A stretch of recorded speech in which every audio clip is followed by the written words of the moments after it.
Madalas na naririnig ko sa mga nagtatanim ay hindi nila mapatubo yung mga seeds na binibili nila. So here are some tips sa pagsasprout at pag-manage ng mga seeds. Number 1, check yung packaging ng seeds. Dapat hindi expired. Usually, naka-indicate yan sa packaging. Number 2, tignan nyo yung germination rate. May mga seeds talaga na mababa ang germination rate, meron ding mataas. So pag sinabing 85% ang germination rate, it means na sa 100 seeds na tinanim, 85 yung tutubo. Kaya from that information, alam nyo na kung ilan ang expect nyong tutubo. Number 3, pag nabuksan na ang packaging, ilagay sa container at sa loob ng ref para hindi bumaba agad ang germination rate. Kaya mas maganda kung binuksan mo na yung package, itanim mo na lahat para di masayang ang mga seeds. Number 4, may mga seeds na pang upland, meron namang pang lowland. Sa US may nakikita akong seeds na required temperature yung pagsasprout. Kaya check nyo baka pang malamig kasi yung mga tinatanim nyo na seeds.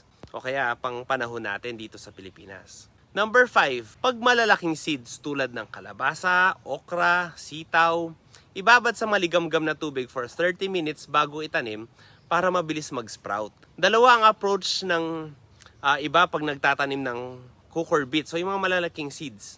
Yung iba, diretso na silang magtanim sa lupa para pag nag-ugat, diretso na raw sa lupa. Ang disadvantage lang ng diretso sa pagtatanim sa lupa, may chance na hindi tumubo yung ibang seeds. Hindi sabay-sabay yung tubo.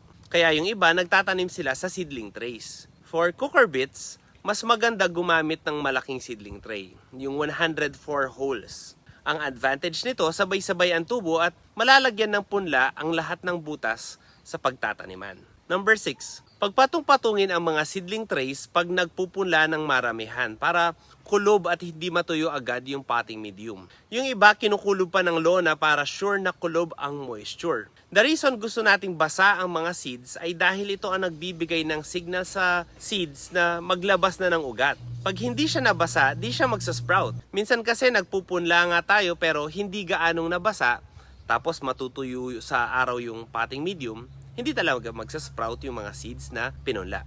Number 7, maging mapagmatsyag sa mga langgam. Alam nyo ba na ang hilig kunin ng mga langgam ay ang mga binhi? Minsan nagtatanim kami ng kamatis tapos kinabukasan, wala na yung mga buto. Makikita mo na ninakaw ng mga langgam ang mga binhi.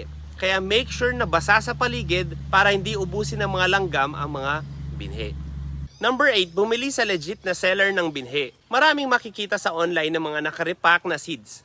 I don't recommend those unless suki nyo na at subok nyo yung mga kanilang mga binibentang seeds. Bumibili lang ako sa mga legit na nakapack na seeds. I hope marami kayong natutunan at wish ko na maging successful kayo sa pagtatanim nyo ng gulay at mag-sprout ang mga punla ninyong mga seeds. Happy planting!